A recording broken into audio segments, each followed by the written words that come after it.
O assunto escolhido para o vídeo do dia de hoje aqui no canal é esse. Olha só, o objetivo era tornar as mulheres passivas, diz historiadora sobre tratamento em hospital psiquiátrico nos anos 50. Me chamou muito a atenção esta informação, por isso eu resolvi converter em vídeo hoje aqui no canal do Ariel Selba. Deixa o like se você gosta do nosso conteúdo, já se inscreve no canal, aciona o sininho, clique em todas as notificações, assim você recebe as informações diárias e roda a vinheta.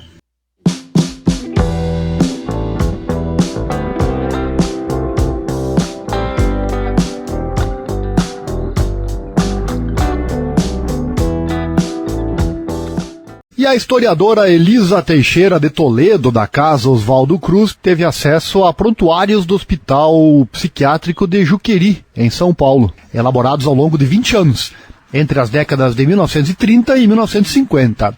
A instituição fechou as portas em abril, após mais de 120 anos de funcionamento, mas deixou um rastro de casos polêmicos registrados por Toledo.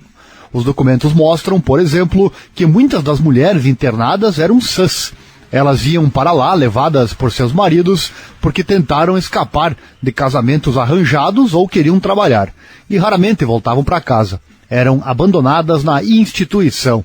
O trabalho ganhou o 7º prêmio de teses da Associação Nacional de História. Em entrevista ao jornal O Globo, Elisa conta a história de pacientes, como a ocorrida com uma mulher submetida a uma lobotomia, intervenção cirúrgica extremamente agressiva no cérebro, usada naquela época para casos graves de esquizofrenia. Os médicos não queriam fazer a operação, mas o marido enviou uma autorização e os profissionais de saúde escreveram no prontuário, abre aspas, por insistência do marido, resolvemos fazer o procedimento, fecha aspas. Olha só, né? Vamos às perguntas. 1. Qual era o principal perfil dos pacientes? O Juqueri era um hospital público. Muitas pessoas que iam para lá tinham baixa condição econômica, eram analfabetas.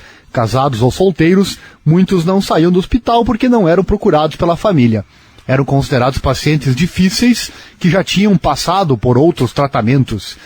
As trajetórias de vida das mulheres, especificamente, foram as mais tristes. Elas já entravam com um histórico sofrido de violência física e psicológica. Muitas tinham passado por violência dentro do casamento. Foram obrigadas a casar, não tinham prazer com o marido. A filha de uma paciente russa deixou uma carta falando que a condição da mãe era em função de todo o sofrimento causado pelos companheiros. Pude ver pela documentação a contestação delas a padrões impostos na época. Algumas reivindicavam não serem loucas. Muitas foram submetidas à lobotomia.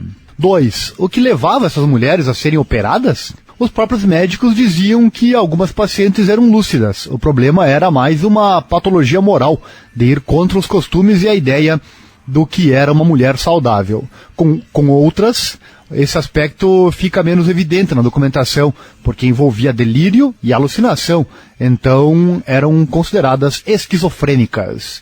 O que os médicos esperavam da lobotomia?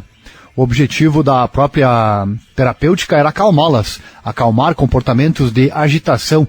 Queria-se a passividade delas. Pressupunha-se uma passividade maior que para a mulher normal. Havia tolerância menor com a agitação, porque não era um comportamento feminino.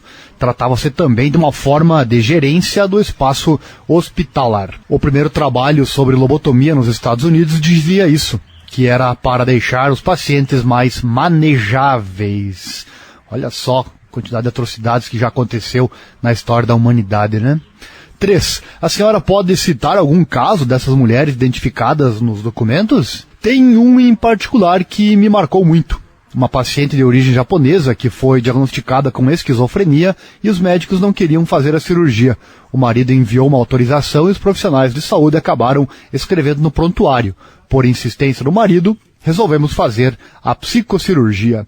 Essa paciente nunca saiu do hospital, morreu dentro do Juqueri. Houve também o caso de uma mulher internada com o diagnóstico de personalidade psicopática amoral, um comportamento antissocial. Ela havia sido obrigada pelo pai a casar, separou um dia depois, foi morar em um albergue. Além de fazer sexo fora do casamento, o fato dela falar de forma aberta sobre a questão sexual era aberrante. No prontuário, os médicos dizem que ela vivia uma vida de vagabunda. 4. Como elas se comportavam no hospital? Algumas tentavam resistir à lobotomia. Havia uma paciente com um comportamento incontrolável, não aceitava nem mesmo medicação. Foi indicada várias vezes para a lobotomia, e quando se aproximava a data, eles anotavam que ela tinha melhorado. Assim ela conseguia postergar a operação. Até que um dia, quando entrou na sala de operações, reagiu e rasgou o prontuário. Não conseguiu saber se foi operada ou não, talvez não. Tem outra paciente que, quando foi para a sala de cirurgia, quebrou todas as janelas, mas não conseguiu escapar. Havia casos de pacientes que passaram por 4 cirurgias desse tipo. No prontuário de uma, os médicos reproduziram seu pedido, abre aspas, não quero ser operada novamente. Elas pediam para não passar por aquilo outra vez ou viam os resultados da cirurgia no convívio hospitalar. 5. Havia diferença no tratamento entre as mulheres? Quando fui analisar os documentos por diagnóstico, percebi uma diferença. A maior parte das mulheres brancas operadas eram consideradas esquizofrênicas. As negras eram mais operadas por um diagnóstico que envolvia propensão aos vícios de qualquer natureza, em especial da sexual. Havia um peso moral nas terapias, portanto. 6. Como era o tratamento em relação aos homens? A lobotomia era muito mais comum com mulheres. Nos prontuários consegui ver que havia uma tolerância maior à agressividade nos homens. Para as mulheres, a agressividade era recusar os tratamentos, questionar situações dentro do hospital. São rebeldias que nem chegam à ordem física, como agredir alguém. Houve um caso de um que ficou internado muito tempo, por exemplo, que era agressivo, se envolvia em brigas, chegou a arrancar os olhos de outro paciente, ia para a rotunda, que é uma espécie de solitária da instituição. Ele teve várias indicações de lobotomia, mas sempre era postergado. Além disso, os homens passaram a ser submetidos a esse tipo de procedimento só depois que muitas mulheres já haviam sido alvo dos testes. E para finalizar, a última pergunta, 7ª, até quando a lobotomia foi usada pelos médicos? Ela começou a cair em desuso gradualmente por vários fatores. Na década de 40, passava-se a ter uma ideia de ética médica. Juntamente foram desenvolvidos medicamentos que tinham efeito equivalente. Na década de 50, passa a ser necessária autorização para praticá-la. O último prontuário que encontrei com psicocirurgia foi em 1956. Para ver como foi dolorida a história da humanidade, né? É ruim hoje, meus amigos? No passado era muito pior, você viu aí, né? Fatos ocorridos em 1930 a 1950. Vamos falar aqui da lobotomia. Lobotomia ou também leucotomia é uma intervenção cirúrgica no cérebro em que são seccionadas as vias que ligam os lobos frontais ao tálamo e outras vias frontais associadas. Foi utilizada no passado em casos graves de esquizofrenia. Tá aí a definição deste termo. Tá aí então o nosso vídeo do dia com a informação mais importante. Lembrar um pouco do passado, porque esse é o maior objetivo de estudar a história, né? Estudar o passado, para não se repetir os mesmos erros no futuro. O objetivo era tornar as mulheres passivas, diz historiadora sobre tratamento em hospital psiquiátrico nos anos 50. Se inscreva no canal, acione o sininho, clique em todas as notificações, assim você recebe todos os nossos vídeos. E deixa o like se você gostou. Abraço, obrigado e até mais.